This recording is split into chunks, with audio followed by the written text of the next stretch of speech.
La 4G Batelma vous présente Nivava.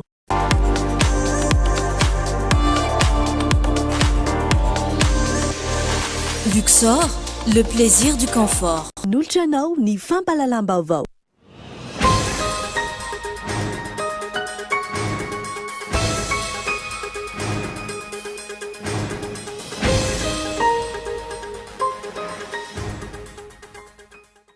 Nisitraka vola mitetina 5.150 tapitrisa dolara avy amin'ny FMI na ny Fonds monétaire international i Madagasikara entina hiatrehana ny ady manoloana ny Covid-19 eo amin'ny lafin'ny toe-karena ankapobeny no anton'izao findramam-bola iraisany pirenena izao.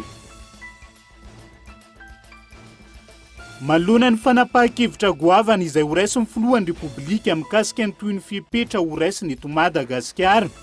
Niona tamin'ireo lehibe ny androm-panjakana sy lehibe ny fiangonana androany ny tenany teny amin'ny lapan'Ambohitsirohitra.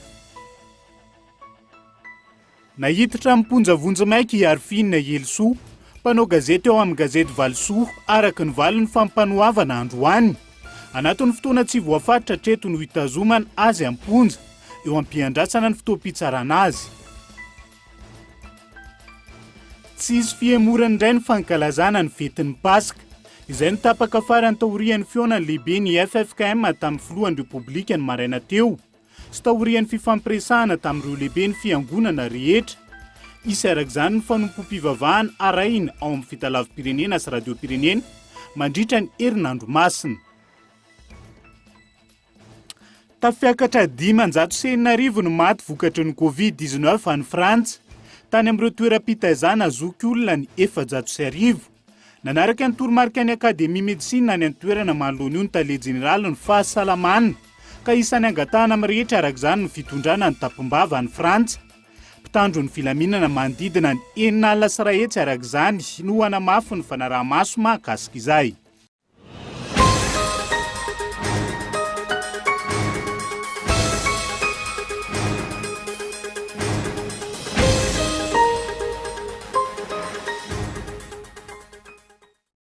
Anatitra ny araba indray tomboky lasy tomboky vavy tonga soa atao anatin'ny fotoana ny fampalalambavao ny fitalavitrakolo amin'ny dialy ity.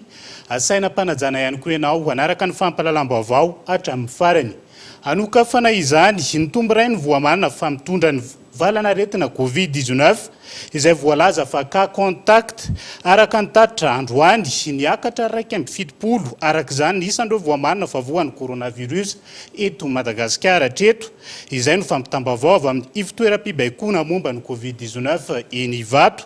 Androany tamin'ny 5 ora sasany hariva teo ny 7 amin'izy ireo tsy mitondra ny sorotraretina izany hoe tsepitra. Efa nia tsara ihany koa ny fahasalaman'ireo nila oxygène teo alohandao raha antsika ny ampahany fanazavana hoetin'ny professeur Volontina Ant, doyen de la faculté de médecine. Misaotra an'Andriamanitra tsika fa misy karay afaka hita indray ka contact izy io zany hoe lasa raiky amin'ny fitopolo zany no isan'ireo olona voapirofo fa mitondra ny tsy mikaretina coronavirus manerana ny nosy ankehitriny. Izy io dia lehilahy 27 taona ary any Tomasina izy ankehitriny any zany izy nefa voray an-tanana efa nalefany amin'ny toeram-pitsaboana vaovao atao hoe tokony ampifaly antsika koa ary misaotra an'Andriamanitra mirana dia ny akamaroan'izy ireo dia tsy mitondra sorotraretina zany hoe sepitra indrindrindrindra. Le sepitra zany no tena zavatra atahorantsika hoe marina fa nisy ny sepitra efa antenentsika hoe fa metsara izy ireo fa ny 80 zany aloha dia tsy sorotraretina mihitsy kanefa araka ny efa lazaina teto ombienimbeny dia raha maso akaiky ny fahasalaman'izy ireo. Ny 30 dia misy sorotraretina ka hosinganiko foana hoe tsy dia anio zany amin'izao ritenenana izao dia tsy misy ilay marary mitondra le sorotraretina mampatahotra sy mampanahy antsika dia ny hoe sepitra mila oxygène. Ireo rehetra avy mila oxygène tamin'ny andro teo aloha zany tamin'ny herinandro ambony tamin'ny fiandohanty herinandro ity zany mirana dia sorantsika an'Andriamanitra koa fa vaovao tsara koa zany fa efa tsisy oxygène ntsony izy ireo rehefa miaina zany efa miakatra ny tany oxygène ao anaty rano midika zany fa efa miatsara zany ny afokafika izy ireo izay tratrany ilay tsy mikaretina coronavirus. Araka ny tenenina koa dia efa misy leo andalam-panasitranana. fa miazakazaka ny raharaha manoloana ny ady atao amin'ny fiparitahan'ny Covid-19 eto Madagasikara.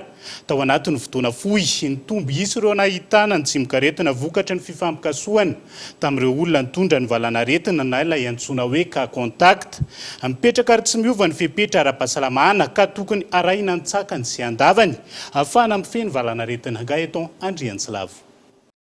Mifaran'androany fa efatry ny volana aprily ny 14 andro ny fihibohana ahafahana mifeny fiparitahan'ny valanaretina coronavirus eto Madagasikara. Taorian'ny fanambarana nataon'ny filohan'ny Repoblika Madagasikara ny 20 volana martsa lasa teo ary nilazany tamin'ny fomba ofisialy fa nisy olona 3 voan'ny corona eto amintsika. Ny herinandro voalohany, ireo avy any ivelan'ny hiditra teto Madagasikara no nahitana izany. Ny herinandro faharoa, nanomboka nivoaka ny antsoina hoe cas contact, izany hoe ireo ahitana ny tsimikaretina tamin'ny alalan'ny fifampikasoana. Omaly zoma fahatelo ny volana aprily, miisa 3.20 ireo cas contact voamarina eto Madagasikara, raha toa ka miisa 7 izany ny alakamisy faharoa aprily. Midika izany fa miazakazaka tao anatin'ny fotoana fohy ny isan'ny fahavoazana. Antony mahazava-dehibe ny fanarahana tsakany sy andavan'ireo fepetra sy toromarika rehetra ahafahana mifeny fiparitahan'ny valanaretina. Raha ny lafiny sosialy, efa niezaka ny mpitondra fanjakana sy ireo mpiara-miombonantoka nanolotra fanampiana, hanamaivana ny fahasahiranan'ny mponina amin'ny fiainana andavanandro. Isan'izany ny fanampiana ho an'ireo mpitatitra, ny zokiolona, ny zaza enim-bolana hatramin'ny 5 taona, ireo mpivarotra amoron-dalana, mpanasa lamba sy ny maro hafa.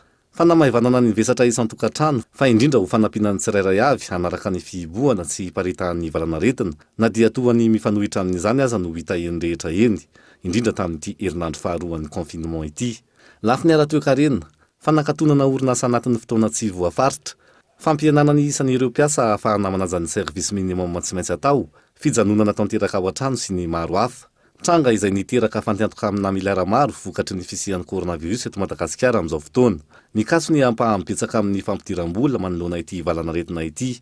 Ny zavatra misy manoloana ireo rehetra ireo raha voafehy ao anatin'ny fotoana fohy ny valanaretina, tsy hitatra amam-bolana maro tahaka ny any ivelany ny fihibohana. Mety ho moramora kokoa ny fanarenana ny fahavoazana eo amin'ny lafiny rehetra. Fomba tsotra ahafahana manantanteraka izany ny fanarahana ireo fepetra sy toromarika ara-pahasalamana rehetra. Ohatra amin'izany ny fanajana ny elanelana 2 metatra, ny fampiasana ny takom-bava ho an'ireo izay tsy maintsy fanerasera amin'ny olona maro. Araka ny fitsidihana nataon'ny filoham-pirenena omaly, orinasa 5 no efa nifanaraka tamin'ny fanjakana anatanteraka ny famokarana takom-bava, ka takom-bava 5.1 isan'andro no vita izay ho zaraina maimaim-poana. Fiadina amin'ny fiparitahan'ny valanaretina izany no sady fampihodinana ny orinasa afakaba izay mampiasa tanora aman'arivony maro. Fa nisitraka vola mitentina 5.70 tapitrisa dolara avy amin'ny FMI na ny Fonds Monétaire International i Madagasikara. Entina hiatrehana ny ady manoloana ny Covid-19 indrindra eo amin'ny lafiny toe-karena be no anton'izao findramam-bola iray sampam-pirenena izao mianta Randrianaivo. Nanome vola mitentina 5.70 tapitrisa dolara ho an'ny Madagasikara ny FMI na ny Fonds Monétaire International. Entina hiatrehana ny ady manoloana ny Covid-19 eo amin'ny lafiny toe-karena no anton'izao findramam-bola iraisam-pirenena izao. Isan'ny sehatra iompana ny vola ity ny sehatry ny fizahan-tany, izay ny 500 ny ari-karena fobe eto Madagasikara avy amin'ny sehatry ny fizahan-tany avokoa. Entina ihany koa hanohanana ny sehatra tsy miankina sy ny sehatra sosialy. Manoloana ny fepetra niraisany fitondrana malagasy samihafa, tahaka ny fanemorana ny fandoavan-kitra ho an'ny tsy miankina sy ny fanemorana ny fandoavana KNAPS, ary entina analefahana ny fiantraikan'izay eo amin'ny fitantanam-bola-panjakana ihany koa, no anton'izao fisitrahana vola avy amin'ny FMI izao. Fa manoloana ny fepetra goavana izay ho raisin'ny filohan'ny Repoblika mikasika ny toy ny fepetra ho raisiny eto Madagasikara.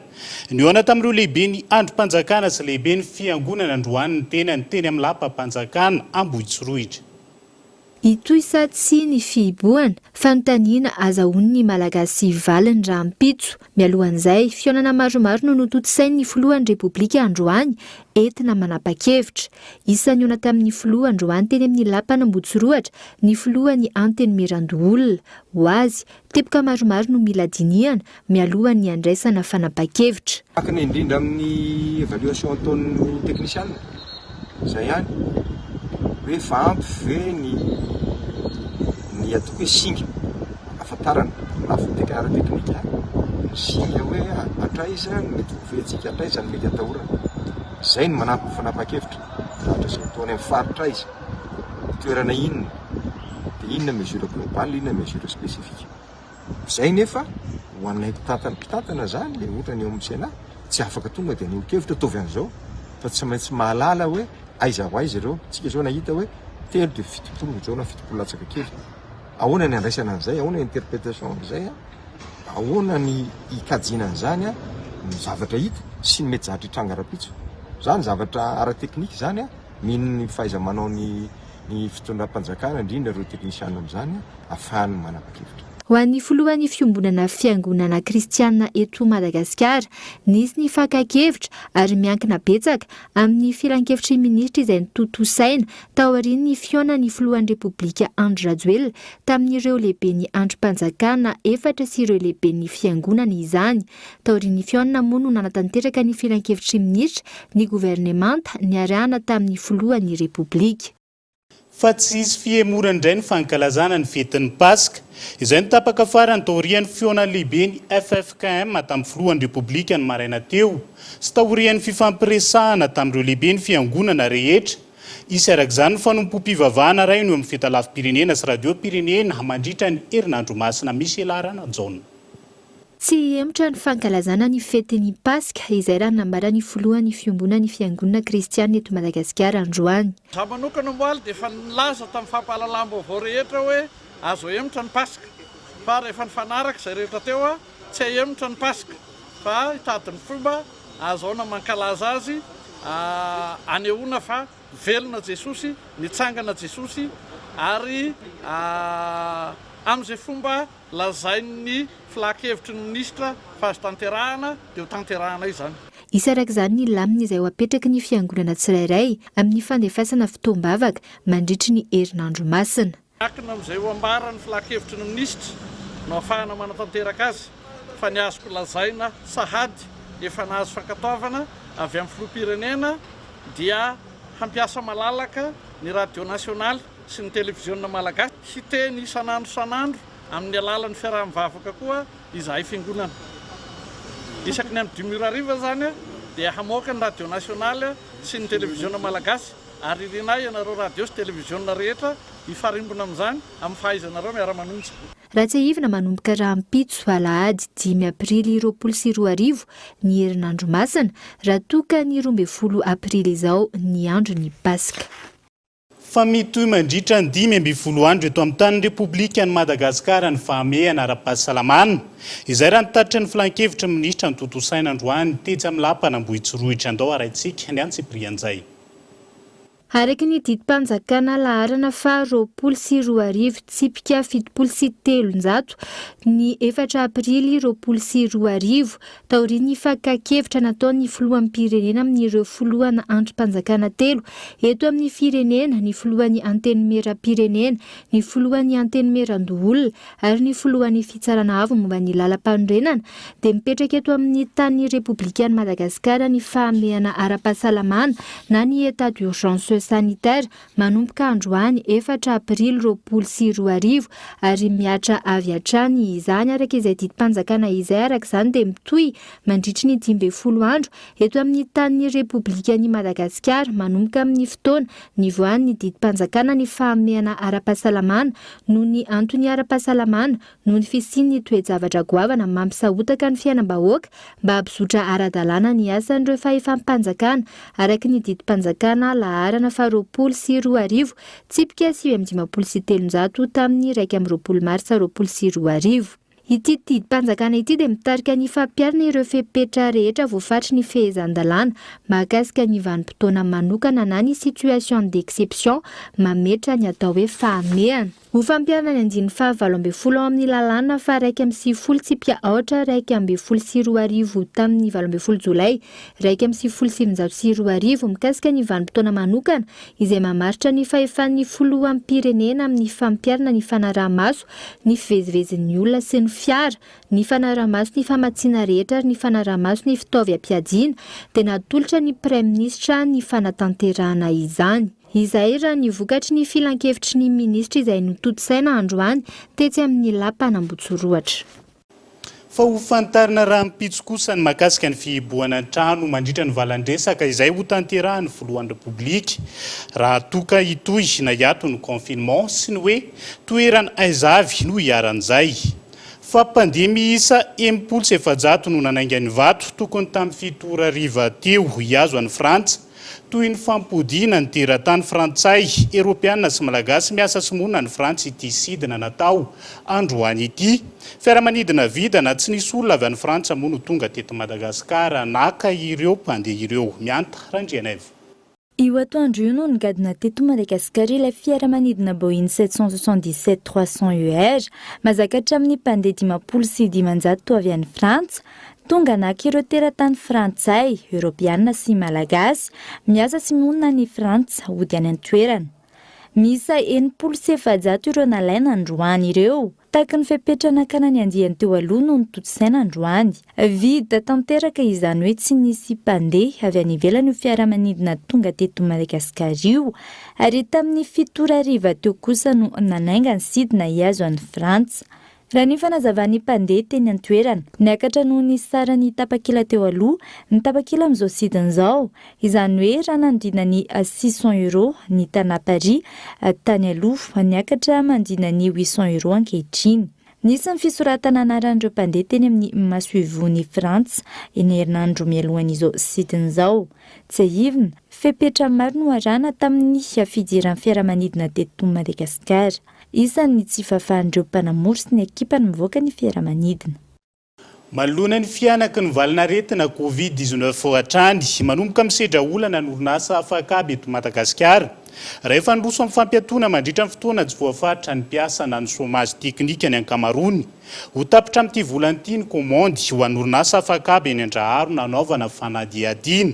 Miankina amin'ny fivoaran'ny toedrara sy ny tanotsoroka hoentin'ny fitondram-panjakana. Arak'izany ny hoavin'ireo mpiasa andoarantsika ny fanadihadiana. Manomboka mavesatra amin'ireo orinasa afakaba maro eto Madagasikara ny fiantraikan'ny valanaretina Covid-19. Rehefa nroso amin'ny fampiatoana mandritra ny fotoana tsy voafaritra ny mpiasa na ny chômage teknika ny ankamarony.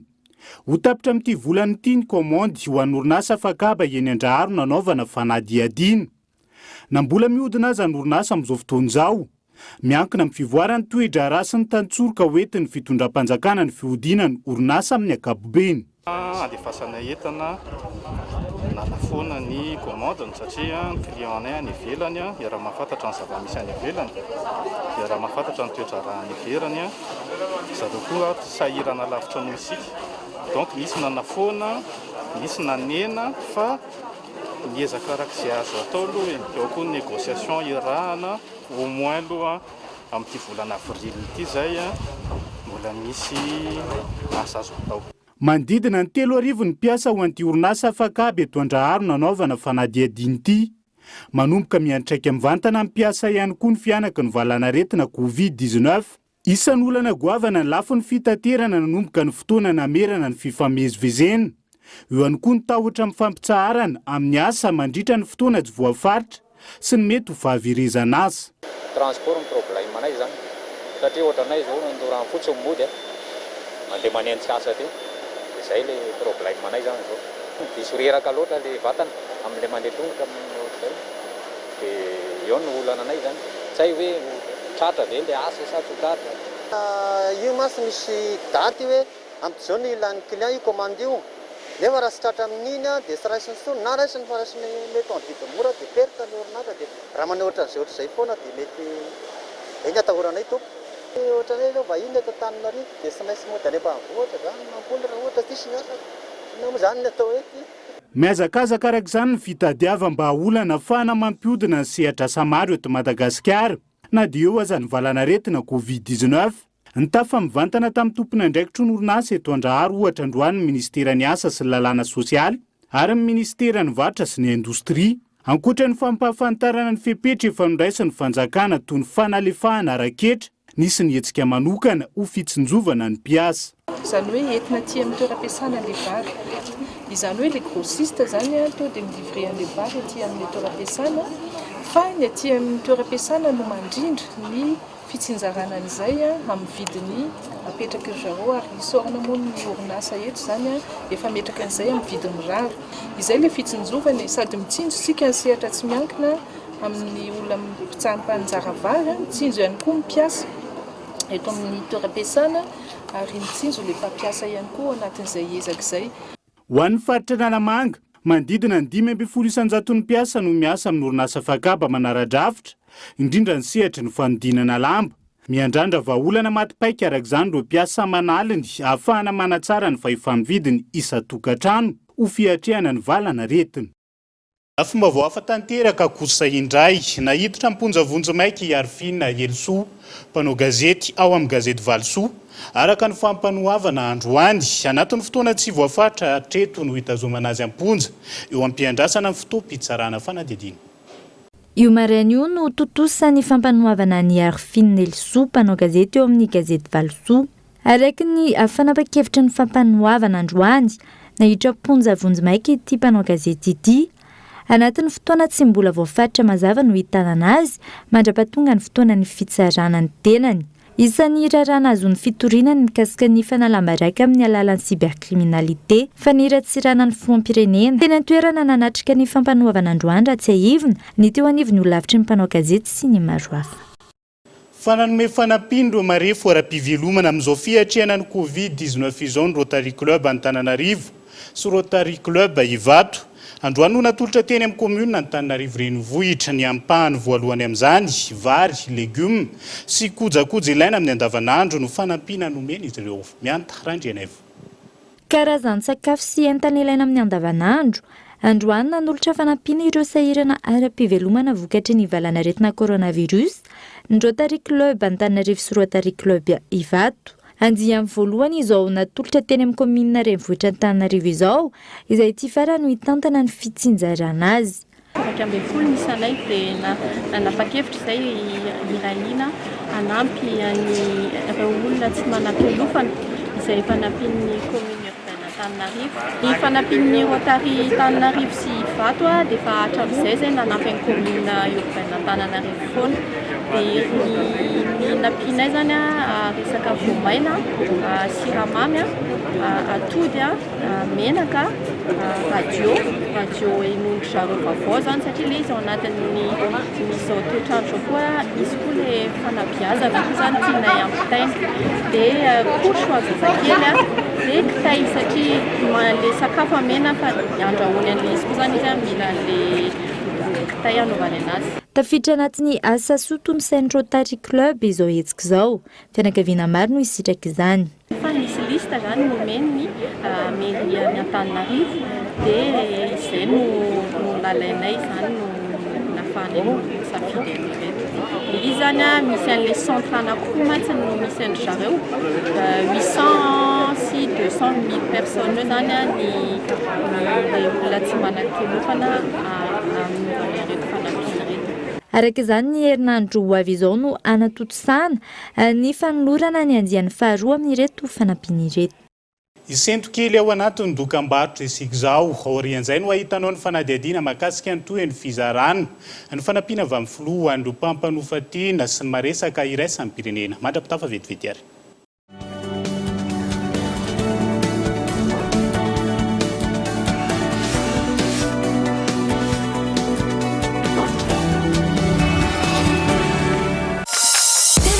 Plus 4G, la Hyundai intelligent 4G et famille WhatsApp, Facebook, YouTube, Google Assistant, Telma et moi, Zayazna téléchargé na Awamke Store. Zayan, famille appareil photo 1,3 mégapixels la selfie, Miss Bluetooth, hotspot Wi-Fi coup, apakaizana nos connexions, avec batterie matazat, mahatcham loin de Bezao, Zandetsan, en vidant 69 000 LRTTC Monds.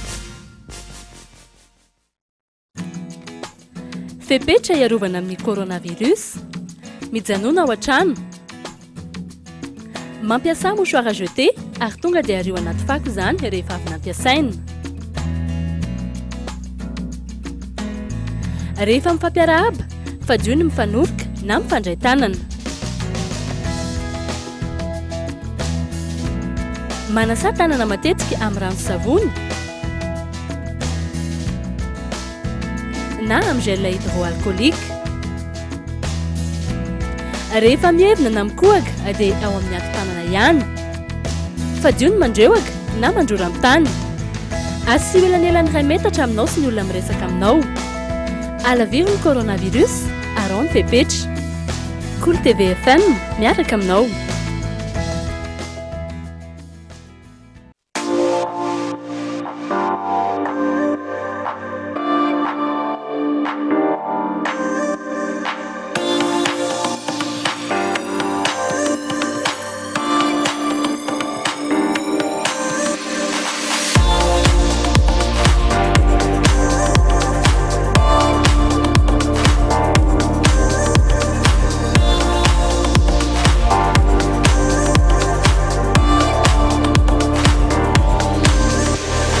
Luxor, le plaisir du confort.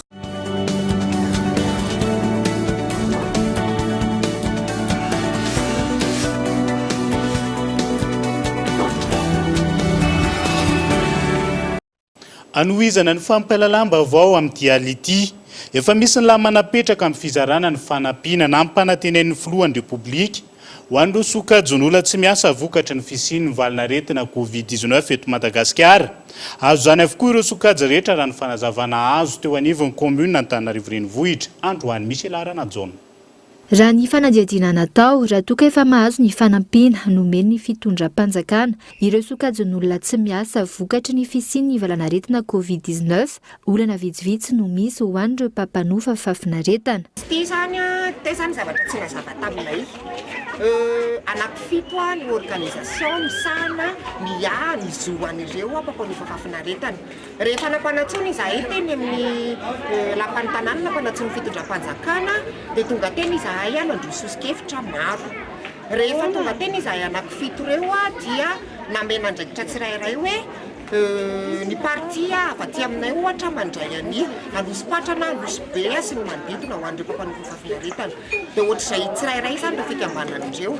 Or nefa rehefa tena tonga tany indray ilay lisitra dia nisy fikambanana anankitelo izay nisahana ny atsary lalàna Analakely sy ny manodidina izay tsy niraisiny zareo satria hoe tsy fantatry zareo zany ny fisian'ireo fikambanan'ireo dia eo zany nampisy an'ilay savorivory satria raha ny tokony izy tsy nisy navahana tao anatin'ilay teny Andriamatoa filoham-pirenena fa ny mpivarotena na ny mpamanofa fafinaretana rehetra dia tokony hisitraka an'ilay fanampiana daholo. Efa misy ny lamina apetraka raha ny fanazavana azo teo anivon'ny commune Antananarivo renivohitra. Izay ihany koa mpivarotena mifangatahana efa mipetraka voaray fa tsara mifantariny rehetra araky ny fanambarana omany iny dia hiamafy inona moa zany ny elanelana rehetra izay tokony misy amintsika atao zany tsisy fampiasana intsony raha ho isa misy kajinasa ho considérena zany izy rehefa misy plan social anankiray efa manomboka mipetraka ihany koa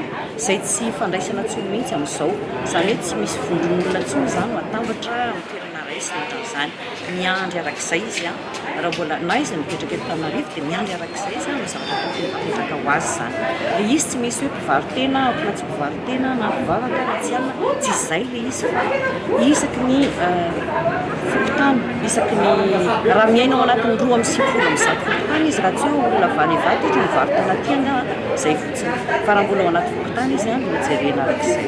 Misy arivo mahery ireo mpamanofa fafinaretana mivondrona ao anatin'ny fikambanana raha toka 4,700 ireo izay tsy ao anatin'ny fikambanana. Fa nilazany tsy mbola nahazo ny fanampiana na ampanantenain'ny filohan'ny repoblika ihany koa ny mponina ao amin'ny faritra faefatra ny fokotany Ampefiloha Ambodirano. Ahiny izy ireo nisy ny fanodikodinana sy ny kiantrano an-trano amin'ny fizarana ka isan'ny tena lasibatra ireo mponina marefo izay tokony hisitraka ny fanampiana. Eto ny faritra faefatra ny fokotany Ampefiloha Ambodirano marefo ara-pivelomana ny ankamaroan'ny mponina ary maro ny manantena. Nzoky olona sy ny tsy manana ny tonasa mazava. Raha maro tamin'ny mponina no niraisina anatin'ny litra izay tokony hisitraka ny fanampiana avy amin'ny filoha. Nampametra-panontaniana azy ireo ny fivoahan'ny lisitra ireo nahazo ny fanampiana omaly. Ny adresiny izy ireo no nampiasaina saingy anaran'olon-kafa no voarakitra anatin'izay. Ny loatranay nanaindry zareo mihitsy ny sefiteran'ny filoha-pokotaninay teto mihitsy ny nakan'ny anaranay no nijerevana atao amin'ny lista atao amin'ny masera ao le fizarana tsy anaranay neo fa anaran'olona hafa ny ao amin'ilay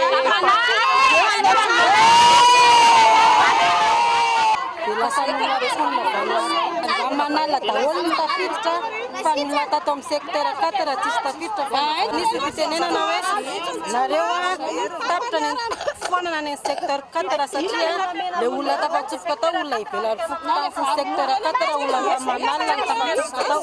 Efa matety pitrangeny ny toerana ny kiantrano an-trano na izany amin'ny raharaham-pokotany na amin'ny fizarana samihafa. Tsy azo andeferiny intsony araka izany ny tranga toy izao.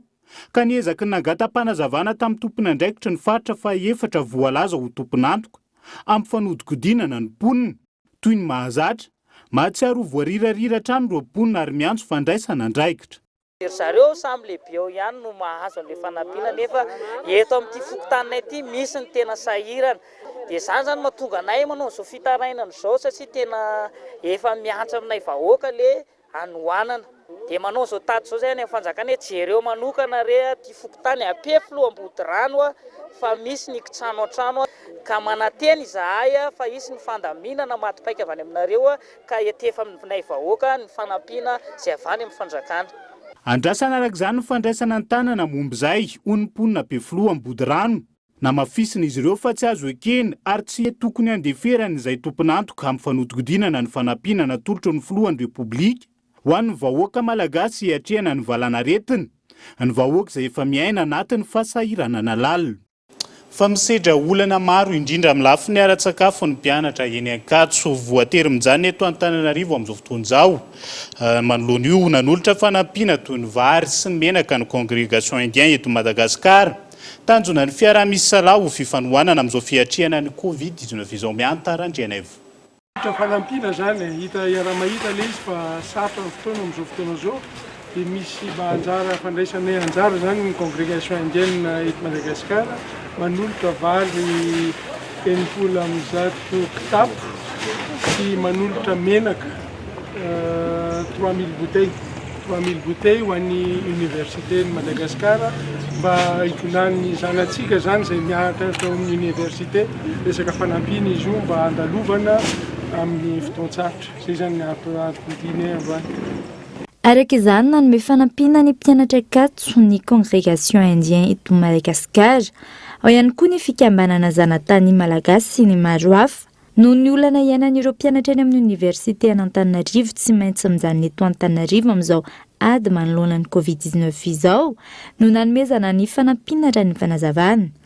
Hitantsika ny taona tery mahazo antsika mianakavy izao dia midododo izay fianakaviana rehetrarehetra avy amin'ny fikambanana communauté congrégation indienne 10 eto Madagasikara hanolotra izay tsy hoe zava-dehibe izy io fa vokatra ny fo ka mba raiso ampitiavana io zavatra atolotra anay io satria hitanay fa tery ny fotoana mpianatra sahirana olona rehetrarehetra na ny mpampianatra na ny ministera olona rehetrarehetra sahirana dia tonga izay eto zao mba hanome izay kely. Tanjona araka izany hanamafisana ny fifanohanana manoloana ny fiatrehana ity valanaretina ity. Fa tafatsangana amin'izao fotoana izao ny centre de commandement opérationnel Covid-19 ao Mahajanga. Miara-miasa amin'ny fitondram-panjakana ireo sehatra tsy miankina ho fiara-mientana amin'ny ady sarotra lalovan'ny firenena. Savony sy lamba mibaotra no natolotry ny orinasa mpanodina savony iray ho fanakanana ny fiparitahan'ny valanaretina Covid-19. Nandray izany lehibe ny faritra mpisolo-toerana ao Boeny ary natolotra ireo vahoaka avy hatrany ny fanampiana. Ndoarantsika ny fanampanazavana mahakasika izay. Efa mitsanga moa ny centre de commandement opérationnel eto amin'ny faritra Boeny.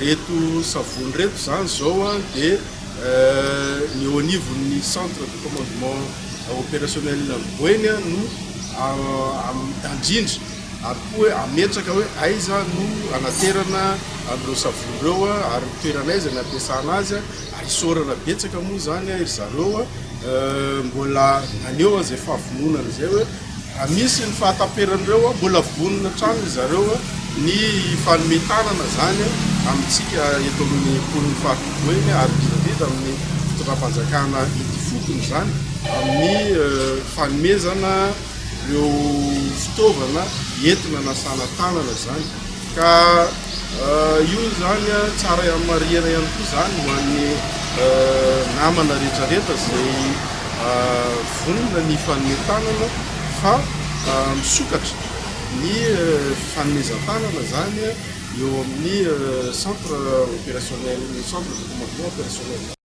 Fa tsy niasa nandritra ny 10 andro mahery mipiasa misehatra amin'ny fitateram-bahoaka any amin'ny distrika ny Mananjary noho ny fanatanteran'izy ireo ny confinement na tsy mbola nisy aza n'olona ina ho mitondra ny Covid-19.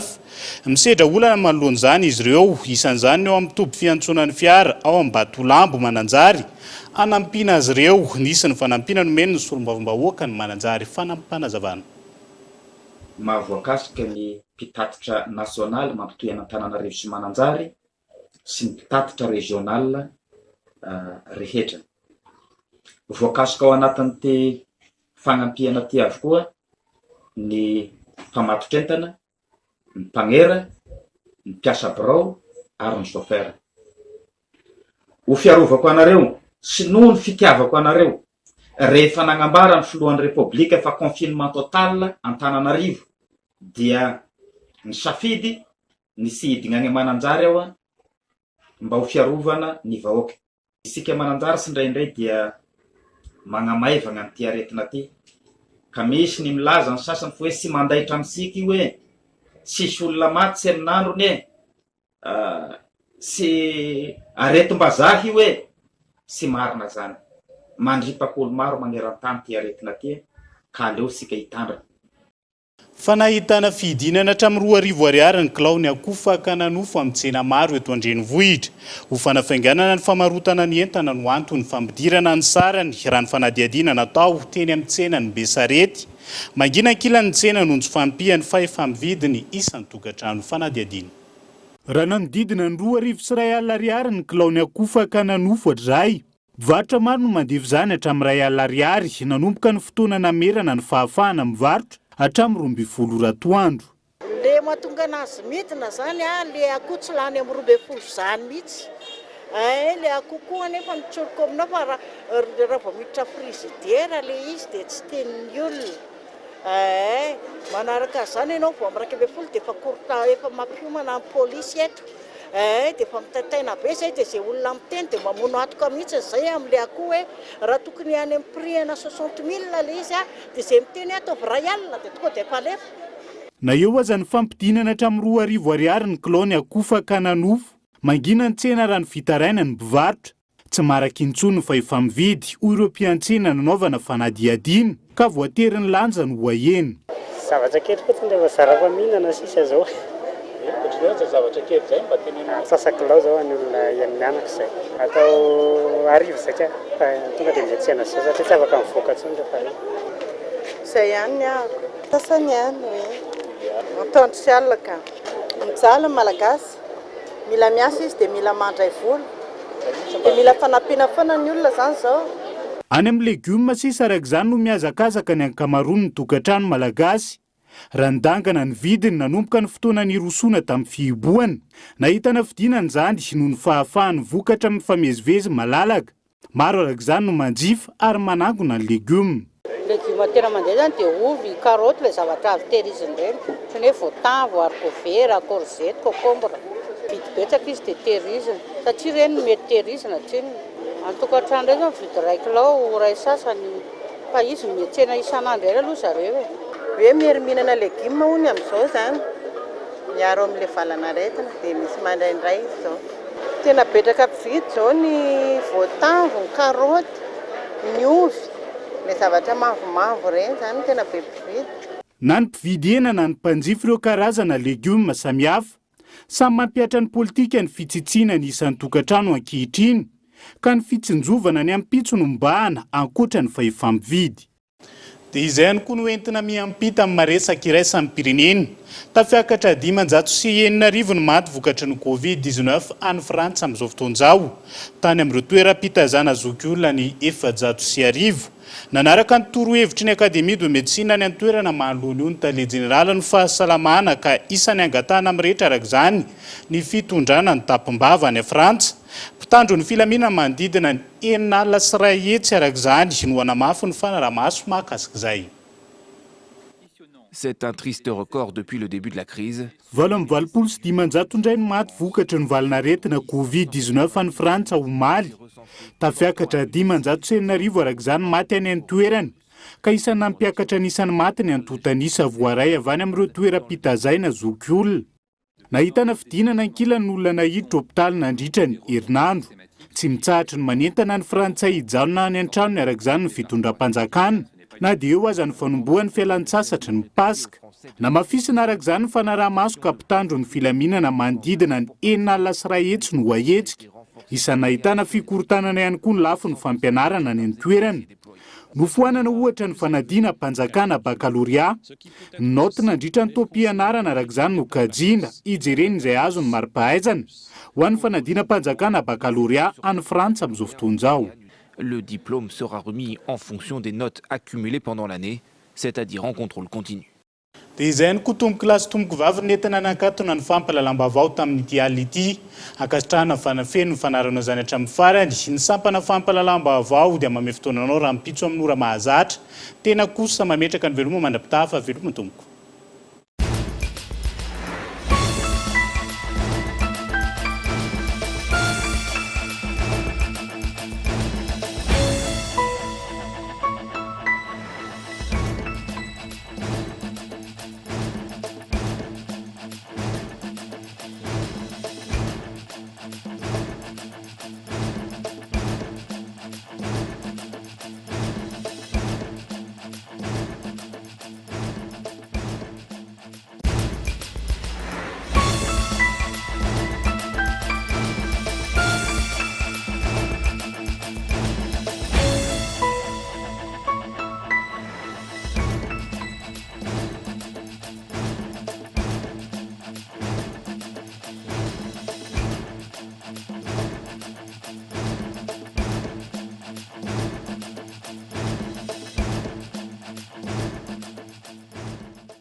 Luxor, le plaisir du confort.